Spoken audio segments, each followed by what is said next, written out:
Bonjour à toi, j'espère que tu vas bien malgré ce qui se passe sur le marché. Tu as dû le voir, le Bitcoin a beaucoup chuté.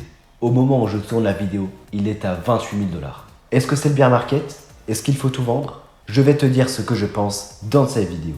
C'est parti. Je tiens à te dire que je ne suis pas conseiller financier. Tout ce qui est dit dans cette vidéo est à titre purement éducatif.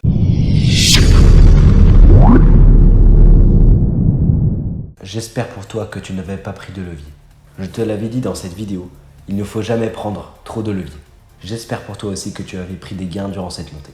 Parce que si tu es exposé 100% aux crypto-monnaies, cela peut te coûter très cher. Si tu as appliqué les conseils que je t'avais donnés précédemment, tu n'as aucun souci à te faire.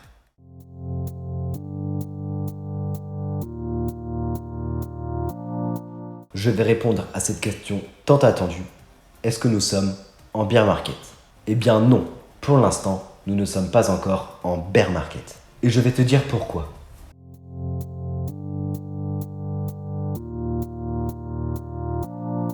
Voici le premier indicateur que je vais te présenter. Tu peux voir sur ce graphique que le Bitcoin a atteint la ligne rouge 2 fois.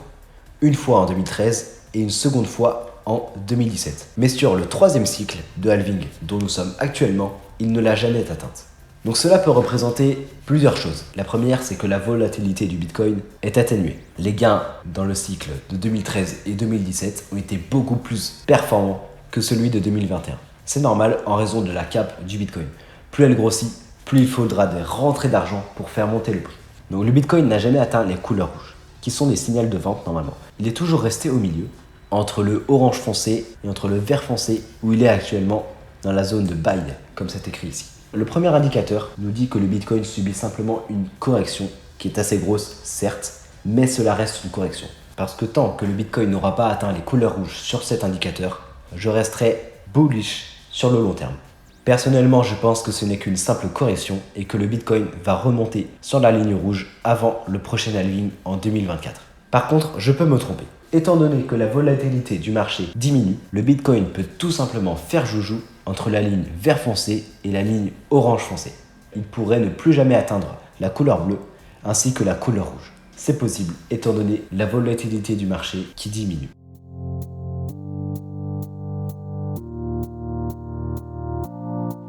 Ensuite, passons sur TradingView. Tu peux le voir sur ce graphique, il y a eu énormément d'intérêt dans ces deux zones de support. Parce que le prix n'avait jusque-là jamais réussi à casser ces supports. Donc les traders avaient placé tous leurs stop loss en dessous. Étant donné qu'il y a eu beaucoup de longues dans ces zones, les baleines ont voulu tous les liquider. En général, quand on long, on va placer son stop loss juste en dessous du bottom. Donc ça veut dire que si quelqu'un avait placé un long ici par exemple, il aurait placé son stop loss ici. Dans ces zones, il y a eu énormément de longues. Le meilleur moyen pour les baleines d'acheter du Bitcoin est d'avoir des gros volumes de vente pour ne pas faire bouger le prix. Ce qu'elles ont fait, c'est qu'elles ont fait dumper le Bitcoin pour qu'il atteigne ces zones de prix et liquide tous les stop loss pour qu'elles puissent ensuite acheter du Bitcoin. On peut le voir ici, le prix est descendu juste en dessous de tous les stop loss. Les baleines ont donc pu racheter en masse ici. Personnellement, je pense que nous sommes proches du bottom. Je ne peux pas dire que c'est le bottom parce que nous n'avons pas encore vu de W en 1 heure, en daily, ni en 4 heures. Pour l'instant, il n'y a pas de W et pour former un bottom, il faut toujours des W, dans des W, dans des W. Donc tant que nous n'avons pas vu de W, dans des W, dans des W en 4 heures, et le mieux c'est en daily, le prix peut encore chuter. Il ne faut jamais acheter un couteau qui tombe. Quand tu verras le prix faire des W, dans des W, dans des W, dans des W, avec des hauts de plus en plus hauts et des bas de plus en plus bas, ce sera le moment d'acheter. Pour entrer sur un W, la meilleure chose à faire est d'acheter quand il a fait un pullback sur la zone de résistance. Nous pourrons parler de bear market lorsque le prix aura atteint la zone du support en orange. C'est une zone où il y a eu beaucoup d'intérêt dans le passé, en décembre et janvier 2021. Donc si le prix vient casser cette zone de support, je dirais que nous sommes en bear market.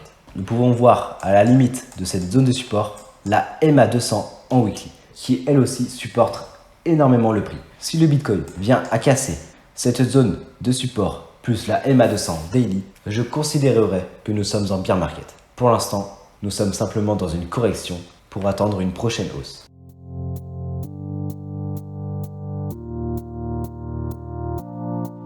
Un autre indicateur à prendre en compte est la rentabilité des mineurs de Bitcoin. Comme tu peux le voir, le coût moyen de minage d'un Bitcoin est aux alentours des 27 800 $.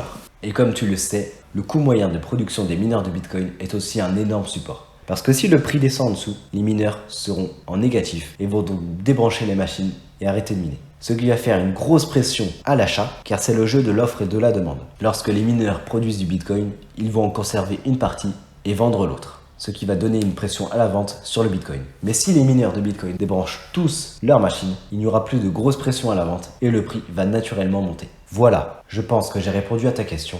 Non, tu ne dois pas encore tout vendre. Attention, je ne suis pas un conseiller financier, j'expose simplement mon propre avis.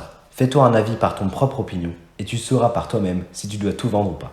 C'est tout pour cette vidéo. J'espère qu'elle t'a rassuré et qu'elle t'a appris des choses. N'oublie pas de commenter mon commentaire épinglé et on se revoit lundi prochain.